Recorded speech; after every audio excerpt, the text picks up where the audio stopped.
Shalom Bapak Ibu Saudara-saudariku yang terkasih dalam Kristus Yesus. Kita bertemu lagi dalam sapaan Tuhan hari ini, Rabu tanggal 7 April tahun 2021. Namun sebelumnya, mari kita bersatu di dalam doa. Damai sejahtera Allah yang melampaui segala akal, itulah yang memelihara hati dan pikiranmu di dalam Kristus Yesus Tuhan kita. Amin. Saudara yang terkasih dalam Kristus Yesus, sapaan Tuhan buat kita hari ini terangkat dari kitab Roma pasal yang ke-6 ayat yang ke-8. Demikian firman-Nya. Jadi jika kita telah mati dengan Kristus, kita percaya bahwa kita akan hidup juga dengan Dia. Sampai situ firman Tuhan. Saudara yang terkasih, saya mengangkat tema dari kebenaran firman ini, yaitu mati dengan Kristus. Saudara yang terkasih dalam Kristus Yesus, sikap dan hidup orang percaya yang telah ditebus dalam darah Kristus adalah mutlak harus mengalami apa yang disebut kematian di dalam Kristus. Sebagaimana yang Rasul Paulus nyatakan dalam sapaan Tuhan kita saat ini.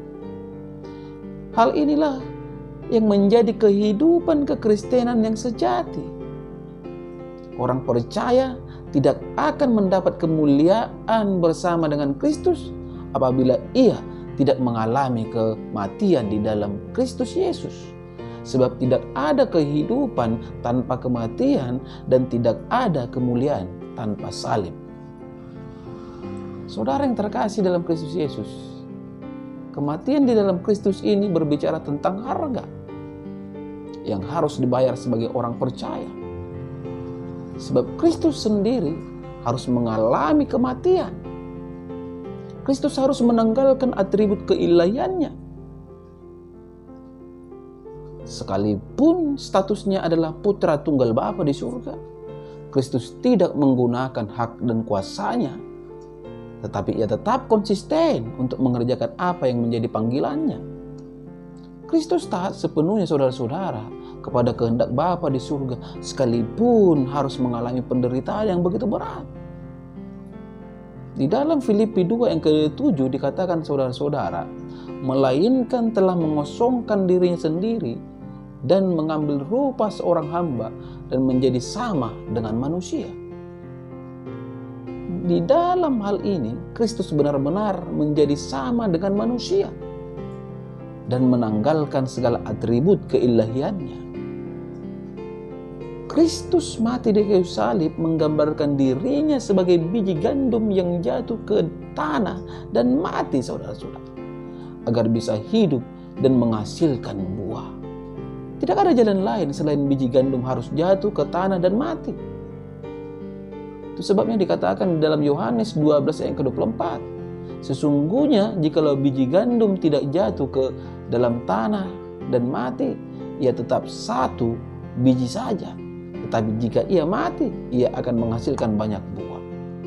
Saudara yang terkasih, buah di sini berbicara tentang buah ketaatan kepada kehendak Bapa di surga. Juga jiwa-jiwa yang diselamatkan. Kematian Kristus menghasilkan keselamatan bagi umat manusia, terkhusus bagi orang percaya. Saudara yang terkasih, mati bersama Kristus berarti orang percaya harus menanggalkan kehidupan lama dan mengenakan kehidupan baru di dalam Kristus Yesus. Itulah sebabnya dikatakan dalam Galatia 2 ayat ke-19b sampai ke-20, dikatakan, aku telah disalibkan dengan Kristus, namun aku hidup. Tetapi bukan lagi aku sendiri yang hidup, melainkan Kristus yang hidup di dalam aku. Dan hidupku yang kuhidupi sekarang di dalam daging adalah hidup oleh iman dalam Anak Allah yang telah mengasihi aku dan menyerahkan dirinya untuk aku. Jika tujuan hidup Kristus adalah menggenapi rencana Bapa dan memuliakan namanya, orang percaya pun harus demikian juga saudara-saudara. Dengan demikian barang siapa yang mati bersama Kristus, dia juga akan dibangkitkan bersama dengan Kristus dan menjadi pewaris kerajaan Allah. Tidakkah dikatakan saudara-saudara dalam Yakobus 1 yang ke-12?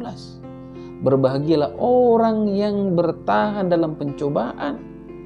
Sebab apabila ia sudah tahan uji, ia akan menerima mahkota kehidupan yang dijanjikan Allah kepada barang siapa yang mengasihi Dia. Artinya apa, saudara-saudara? Artinya di hari penghakiman nanti, orang-orang yang mati di dalam Kristus Yesus, mereka lah yang akan dibangkitkan hidup bersama dengan Kristus, penuh dengan sukacita dan damai sejahtera. Amin. Kita bersatu dalam doa. Terima kasih Bapa di surga untuk kebenaran dari firman-Mu yang telah berkumandang melalui media YouTube ini di pagi hari ini, yang mengajak kami Tuhan untuk mau mati bersama dengan Kristus. Karena siapa yang mau mati bersama Kristus, mereka lah yang akan dibangkitkan hidup bersama dengan Kristus juga. Mari Engkau meteraikan kebenaran firman-Mu ini Tuhan di dalam kehidupan setiap para pendengar dimanapun berada, sehingga hidup mereka dipulihkan, hidup mereka semakin disempurnakan sebagaimana yang dikehendaki oleh Tuhan. Olehnya ketika mereka sakit, mereka akan mendapat kesembuhan. Ketika mereka lemah, mereka akan mendapatkan kekuatan. Ketika mereka menghadapi persoalan, mereka akan mendapatkan jalan keluar. Karena memang tidak ada yang mustahil bagi Engkau ya Tuhan Yesus. Pada kesempatan yang indah ini hamba berdoa juga untuk semua jemaat yang telah Engkau percayakan kepada hamba-Mu, begitu juga kepada istriku yang juga adalah hamba-Mu. Berkati rumah tangga mereka, berkati usaha dan pekerjaan mereka. Anak-anak mereka berikan Tuhan menjadi anak-anak yang pintar dan beroleh hikmat. Setiap yang sakit, mari Engkau berikan kesembuhan. Tuhan Yesus yang baik, penuh kasih dan penuh rahmat, hamba juga berdoa untuk setiap saudara-saudariku yang jauh maupun yang dekat. Mari Engkau berkati Tuhan kehidupan kami. Mari Tuhan Engkau campur tangan di dalam kehidupan saudara-saudaraku, sehingga yang sakit sebagaimana itu aku, Mama Ella, Mama Roma, beroleh kesembuhan. Begitu juga yang lainnya.